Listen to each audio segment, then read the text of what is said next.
Dumating na ang mga number-coded blood sample ni Vince at Kiko kasama ng iba pa dito sa STD/AIDS Cooperative Central Laboratory. Ito ang pambansang laboratorio para sa HIV, AIDS, hepatitis at mga sexually transmitted infection. Dito kinukumpirma kung HIV positive o HIV negative ang isang sample. Maaaring makuha ang HIV sa pamamagitan ng pag-transfer ng dugo, semilya, vaginal fluid, pre-ejaculated fluid, at pati na sa pamamagitan ng gatas ng ina. Paano kasi dito nabubuhay yung mga tinatawag na virus particle? Mula sa blood sample, ine-extract ang serum gamit itong tinatawag na centrifuge. Sa blood serum daw madaling ma-detect ang HIV infection, kaya ito ang ginagamit sa mga HIV test.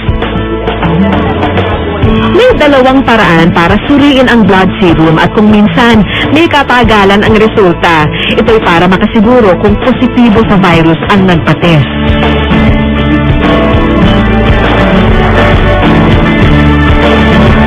Ito na yung itsura ng HIV test natin after 10 minutes. 1 bar pa ng super ang lumalabas. Pag 1 bar, ibig sabihin negative. Pag 2 or 3 bars, ibig sabihin positive. Pero maghihintay pa tayo ng another 10 minutes para malaman yung final result.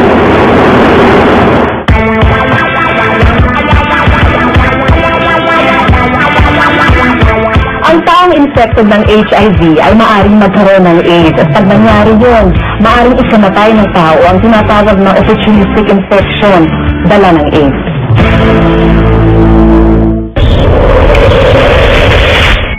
Mula sa unang araw ng HIV infection, kumakalat ang virus at dumarami sa loob ng katawan.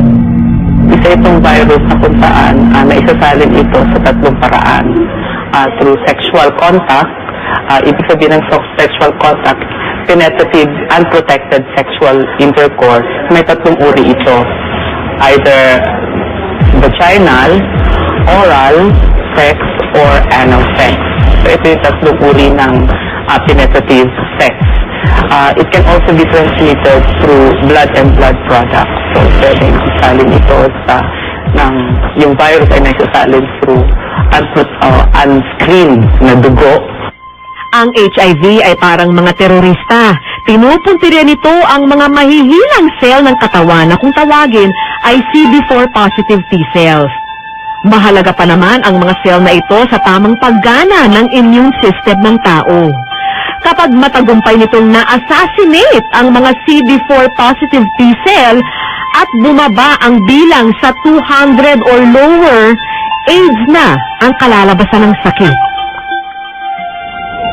Pero babala ni Dr. Avelino, pwedeng taon ang bilangin bago lumabas ang mga unang sintomas ng AIDS. Madalas, hindi agad nalalaman ng tao na may HIV na pala siya na maaring naipapasa na niya sa iba.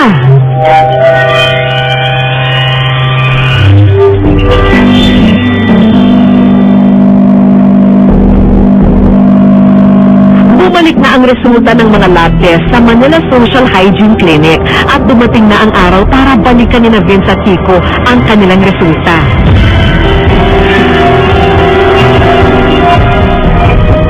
Non-reactive siya yung case mo, meaning siya negative sa HIV. Ito nga po ako na marunong parang palawahan pa rin po ako ng pagnatik na parang nabitan po ako bago po malagitan sa company po. Hindi pa rin po ako mapakalang kasi ko nalalaman yung gusto.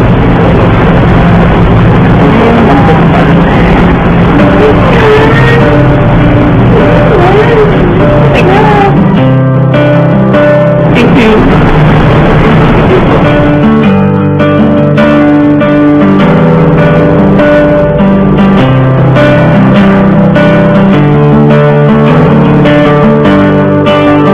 Samantala si Kiko, kabado na rin naghihintay ng result niya. Hindi niya alam kung simula na ito ng malalaking pagbabago sa buhay niya.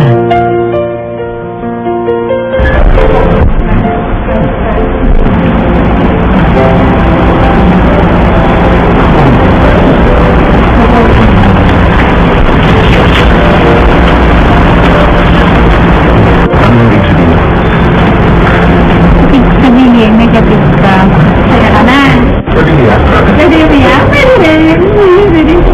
Pwede umiyak.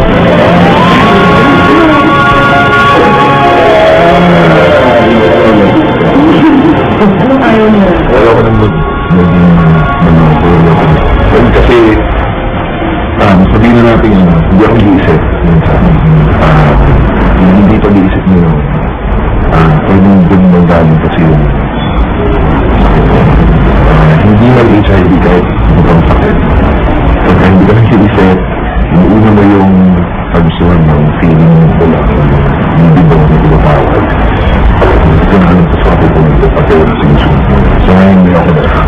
Mas maingat, mas dapat mas protektado lang all the time. Sa ngayon, masaya si Kiko, pero kailangan pa raw niyang bumalik para sa isa pang test pagkatapos ng ilang buwan. Di pa raw kasi siya totally clear dahil less than 6 months ago ang huli niyang pakikipagtalik ng walang proteksyon. Ibig sabihin, nasa window period pa rin siya. Ang window period ang sinasabing haba ng panahon bago maging detectable ang HIV antibody sa dugo ng isang tao. Umaabot ito ng 3 hanggang 6 months mula sa huling exposure ng tao sa HIV.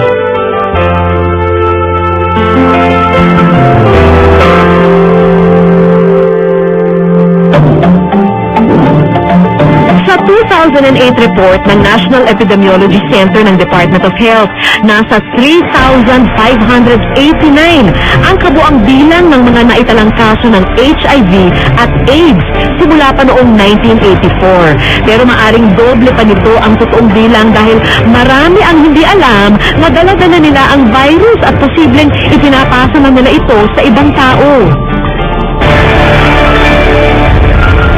Noong 2008, naitala ang 528 na kaso ng infeksyon. Sa kabuuan, pinakamarami ang mga nasa edad na 25 hanggang 29 at 30 hanggang 34.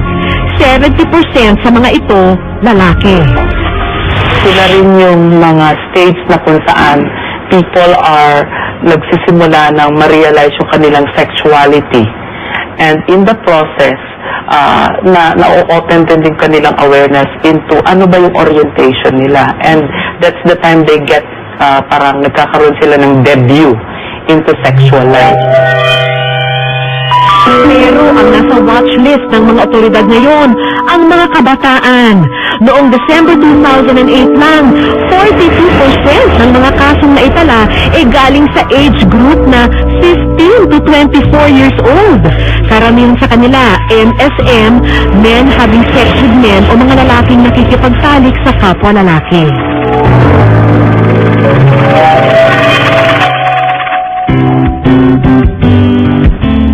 Simple lang ang buhay ni Greg noon, ang mag-aral, magtrabaho, makipagkita sa mga kaibigan at tumambay sa bahay para mag-internet. Kasi maghahanap ako kung sino yung magkakagusto sa akin. Exchange mo lang ng picture. Kapag magkagustuhan, magsiset up ng date. Depende kung anong klase ng date ang gusto nyo. Pwedeng tinatawag ng SED or ED lang. Kung ED lang, mag-a-eyeball lang kayo or mag-date lang kayo sa labas, kakain. Pero, most of the time, it will turn out na yung SED siya. SED o sex eyeball, ito raw ang tawag sa simpleng pakikipagkita na napupunta sa kama. Kasi, tawag dito, sex parang feeling mo panandalian, kahit panandalian man lang, pero may satisfaction kahit pa paano. Makamundo nga lang yung satisfaction. Dito sa mga site na ito, nakakahanap noon ng mga date si Greg. Hindi ko lang masasabi na nagpapakatangahan sila. Kasi kung ako, nagpatanga ako. Pero, para sa akin, siguro, hindi sila nag-enjoy. Noong June 2008, nangyari ang hindi niya inaasahan. Bagong salta siya noon sa Dubai bilang empleyado sa isang airline company nang malaman niyang HIV positive siya. Hindi pa man nagiinit ang kinaupuan niya noon, pinabalik na agad siya sa Pilipinas. Naging death sentence siya, kinisilig ko siyang death sentence noon, mga first few months ko na-diagnose. Pero simula noon, hindi na, kagaya sinabi ko, life must go on. Doon ko na-realize na manageable pala siya. Pero di nagtagal, nakahanap din si Greg ng acceptance mula sa pamilya niya.